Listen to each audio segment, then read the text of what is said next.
Hey, good evening, AP Physics student. Mr. Curson coming at you here. Going to talk about buoyancy and Archimedes' principle here. Good stuff in our study of fluid dynamics. So we're going to dive right in to our problem here. Well, let's talk about Archimedes' principle first. Archimedes said that the buoyant force on an object immersed in a fluid is equal to the weight of the fluid displaced by the object.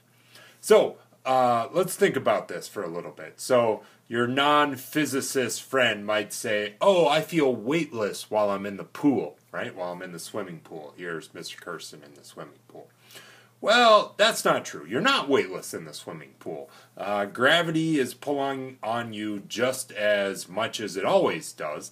It's just while you're in the swimming pool, there's also a buoyant force acting on you, or an upward force pushing on you due to the fluid. And this is because the fluid has a greater pressure at your feet than it does at your head. Well, at least if you're standing upright. And this greater pressure on the bottom than on the top pushes up. And this upward force, this buoyant force, is equal to the weight of the displaced fluid. If you see here, you have a density of the fluid times the volume of the fluid you displaced. Well, that's the mass of the fluid that you've moved out of the way because the fluid's not there, you are. Times g, right? This is mg. That's the weight of the fluid that you have displaced. And this is Archimedes' principle. Your book goes through and does a nice derivation of this.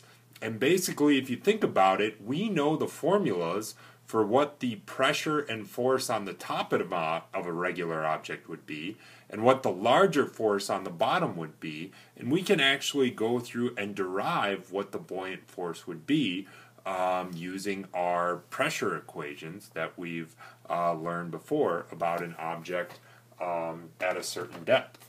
All right, so that's Archimedes' principle.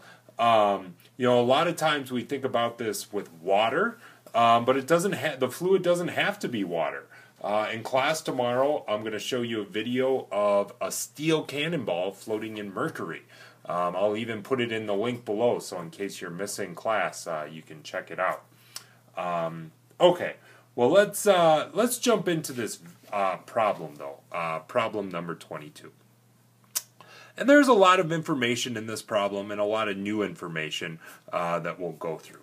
Okay, so. The object talks about a moon rock and an apparent weight of the moon rock. So let's talk about what we mean here by apparent weight. Okay. Now you're already somewhat familiar with apparent weight, right? We talked about how if you're accelerating in an elevator, right? There's an apparent weight. But let's talk about it in terms of fluids. So this is a badly drawn spring scale, right? And this spring scale might read some number, 10 newtons, all right? This would be this object's weight, okay? Now, if I put this spring scale, not the scale itself, but if I lowered this object into this beaker of water, the spring scale reading would change, okay? That would be the apparent weight, okay? So we can say that an object's apparent weight is equal to its regular weight minus the buoyant force. In other words, when this object gets submersed in water, its weight would change. How much will the weight change by? By the buoyant force. Okay? So, we're told some things here. We're told that we have a moon rock that has a mass of 2.8 kilograms, okay? We're also told that the apparent mass of the moon rock is 6.18 kilograms. And again, what is apparent mass? Well, if this spring scale were calibrated in kilograms instead of newtons, that would be your apparent mass. Another way of thinking about apparent mass is it would be apparent weight divided by g. All right. Just like mass is weight divided by gravity, apparent mass is apparent weight divided by g. I shouldn't say gravity. I said acceleration due to gravity, or 9.8 meters per second squared. Okay, so let's dive into this equation a little more here. The apparent weight is equal to the weight minus the buoyant force divided by g, as we said before. Therefore, the apparent weight of a moon rock would be equal to mg minus rho gv divided by g. Right? Lots of g's floating around here.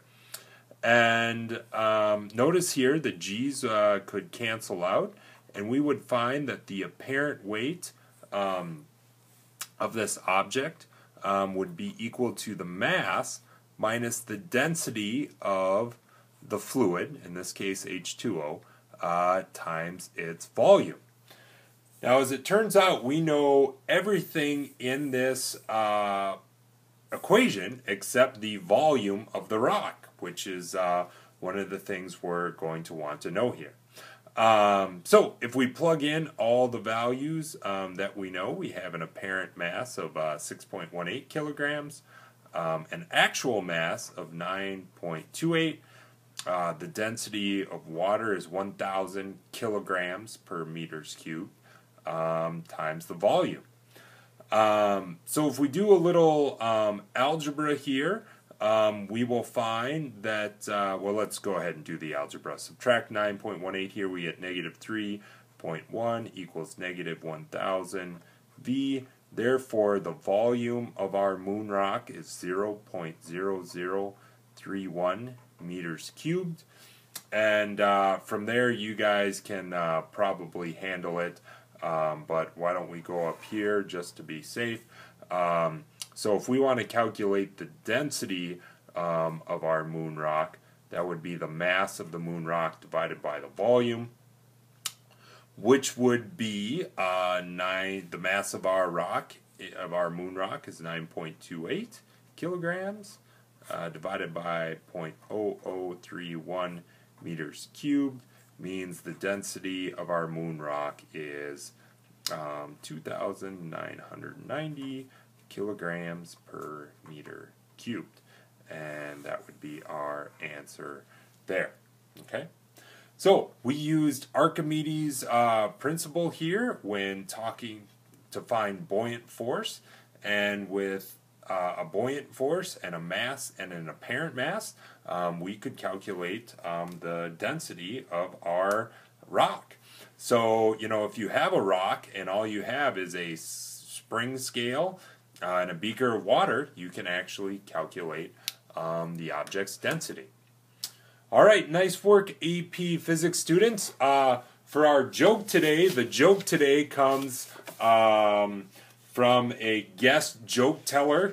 The guest joke teller is my parents, my mom and dad, and I want to share with you the Valentine's Day card I got from them. So here we go. Son, you're good looking, as smart as they come. Your effortless charm is magnetic. Ooh, good use of the word magnetic here. Some people may ask where your good traits are from, but I know the truth. Wow, where did Mr. Kerson's great traits come from? Well, it's genetic. Happy Valentine's Day. All right. So, there's your joke for today. So, all right. Nice work, AP Physics students. We'll see you tomorrow.